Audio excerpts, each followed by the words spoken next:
Hello everyone, welcome back to my channel Education. আজি মই তোমালোকক পঢ়াবলৈ লৈছো ক্লাস 10 ৰ অৰ্থাৎ দশম শ্ৰেণীৰ অসমীয়াৰ যেটো অৰণ্য যাত্ৰা নামৰ পাঠটি আছে হেইটোৰ কোৱেশ্চন আনসাৰ সমূহ মই তোমালোকৰ লগত শেয়াৰ কৰিম। নিশ্চয় তোমালোকে পাঠটি পঢ়ি চাইছা, পাঠটো আগতে পঢ়ি চাবা তেতিয়াহে বুজি পাবা পাঠটিত কি আছে। ঘটনাটো বুজি পালে প্ৰশ্ন উত্তৰসমূহ মুখস্থ কৰাত সহজ হৈ পৰে। এতিয়া তোমালোকৰ লগত মই প্ৰশ্ন উত্তৰসমূহ শেয়াৰ কৰিম। গতিকে বলা ভিডিওটো আমি আৰম্ভ কৰো। প্ৰথম প্ৰশ্নটিৰ এনসাৰ হ'ব কাজিৰঙা ৰাষ্ট্ৰীয় উদ্যানলৈ। খ নম্বৰ প্ৰশ্নৰ এনসাৰ পল নৱম শ্ৰেণী আৰু পাহি অষ্টম শ্ৰেণীত পঢ়ে। গ নম্বৰ এনসাৰ ঘৰ হাৰা বাচন বৰ্তন ধোৱা ঘৰৰ আজবাবৰ ধুলি বালি মচা নিজৰ কাপোৰ নিজে ধোৱা আদি। এইখিনি হ'ব এনসাৰ। ঘ নম্বৰৰ এনসাৰ লৰ্ড কাৰ্জন হ'ল ইংৰাজ ভাইসৰয়। তাৰ পিছত 2 নম্বৰৰ এনসাৰটো চাবা পাহিয়ে মাকক লৰা ছোৱালীৰ কামৰ পাৰ্থক্য দেখি লৰা ছোৱালীৰ কামবোৰ কোনে পৃথক কৰিলে সুধিছিল।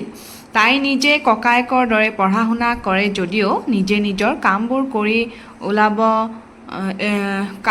কৰি লোৱাৰ উপৰিও মাককো সহায় কৰি দিয়ে, কিন্তু ককায়েকে মাকক সহায় কৰাটো বাদেই নিজৰ কাম কেইটাও নিজে কৰি নলয়। মাক বা ভনীয়েকে কৰি দিব বুলি ভাবে, সেয়ে পাহিয়ে লৰাই নিজৰ কাম কেইটা নিজে কৰিব নালাগে বুলি কৰবাত লিখা আছে নেকি মাকক সুধিছিল। ইয়াৰ প্ৰত্যুত্তৰত মাকে কৈছিল যে তেওঁ লৰা ছোৱালী দুয়োটাকে বয়স অনুযায়ী কৰিব পৰা কামবোৰ শিকাই গৈছে। লৰাই হোক বা ছোৱালীয়ে হোক যিমানেই পঢ়া শুনা নকৰক বা পিছলৈ ব্যৱসায় বা ডাঙৰ চাকৰি নকৰক কিয় নিজৰ কামখিনি নিজে কৰিবলৈ শিকিব লাগিব। নিজৰ প্ৰয়োজনীয় কামখিনি নাজানিলে পৰনিৰ্ভৰশীল হ'বলৈ বাধ্য হ'ব লাগিব। তেতিয়া সময় আৰু মানুহ সকলোৰে পৰা গৈ খাব লাগিব। 3 নম্বৰৰ এনসাৰটো হ'ব প্ৰকৃতিৰ সকলোবোৰ উপাদানে মিলাপ্ৰীতিৰে বাস কৰে। প্ৰতিজোপা গছৰ ৰং ভিন্ন, পাতৰ আকাৰ ভিন্ন, তামোল গছজোপাৰ কাষতে থকা আম গছজোপাৰ চেহেৰাৰ মিল নাই।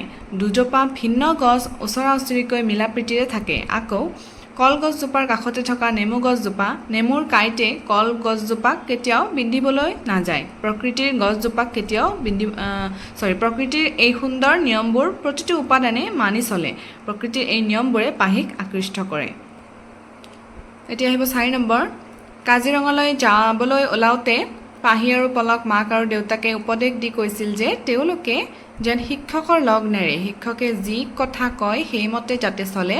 লগতে মাকে নিজৰ বয় বস্তুবোৰ চম্ভালিবলৈ উপদেশ দিয়াৰ লগতে কৈছিল যে অৰণ্যৰ পৰা বহু কথা শিকিবলগীয়া আছে, গতিকে তেওঁলোকে যিমান পাৰে অৰণ্যৰ পৰা শিকি অহা উচিত।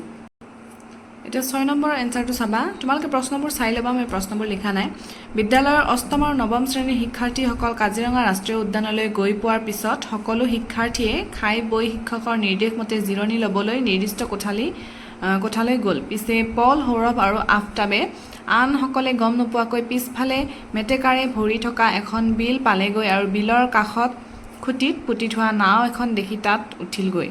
খুঁটিৰ পৰা নাওখন খুলি সিহঁতে বঠা মাৰি নাওখন আগুৱাই নিলে। কিছুদূৰ গৈ নাওখন মেটেকাৰ মাজত সোমাই পৰিল আৰু নাওখন পানীত সোমাবলৈ আৰম্ভ কৰিলে। সিহঁতে তেতিয়াহে গম পালে যে নাওখনৰ তলিত ফুটা আছে। সিহঁতে বহুত চেষ্টা কৰিও নাওখন কাষলৈ চপাব নোৱাৰিলে। হঠাৎ নাওখন কাটি হৈ গ'ল আৰু পল পানীত পৰিল। তেনেতে আন এখন বিলত মাছ মাৰি অহা কেইজনমান ছোৱালীয়ে সিহঁতক দেখা পাই দৌৰি আহিল। তাৰে দুজনীয়ে তৎক্ষণাত বিলত জঁপিয়াই পৰিল আৰু পানী খাই ডুবিব খোজা পলক টানি নি পাৰত পেলালেগৈ। আনহাতে আন এজনীয়ে সাঁতুৰি গৈ নাৱত বঠা বাই বহু কষ্টৰে নাওখন পাৰত লগাব খোজোতেই নাওখন কাটি হৈ পৰিল। পানীত আফতাব আৰু সৌৰভ পৰিল।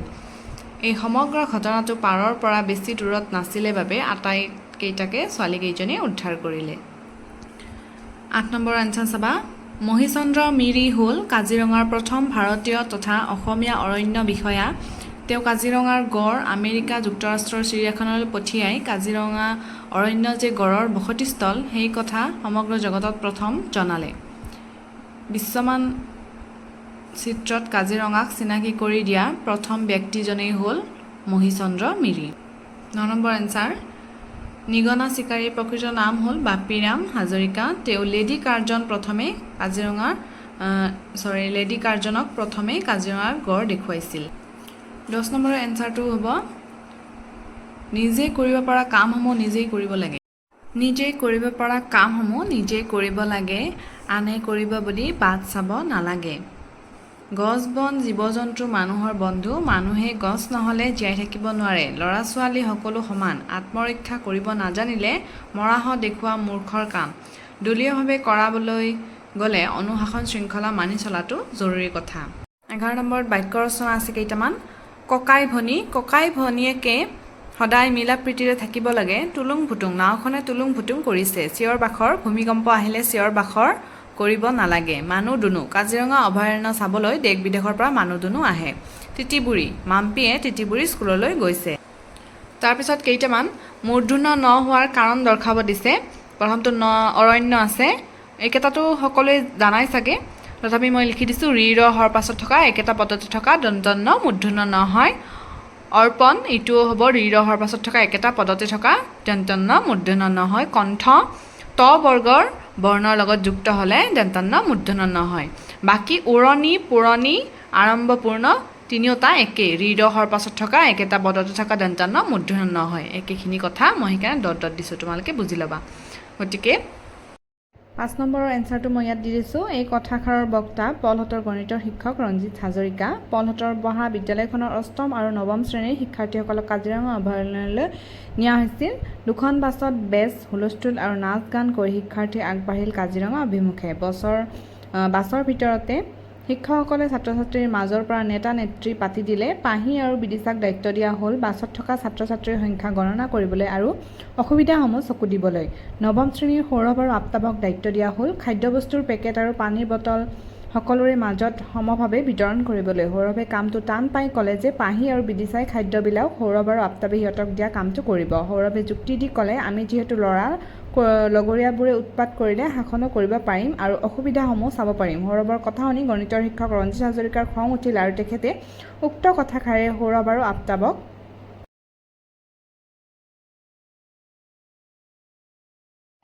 বুজাব বিচাৰিলে যে ল'ৰা ছোৱালী সমান, ছোৱালীয়ে কৰিব পৰা কাম ল'ৰাও কৰিব লাগিব।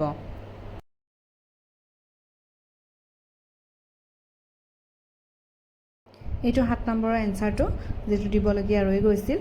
গতিকে এইখিনি আছিল অৰণ্য যাত্ৰাৰ ক্লাছ 10ৰ প্ৰশ্ন উত্তৰসমূহ। আশা কৰিছোঁ ভিডিঅ'টোৰ পৰা তোমালোকে লাভান্বিত হ'বা। আকৌ এটি নতুন ভিডিঅ'ৰ সৈতে লগ পাম। আজিলৈ বাই বাই।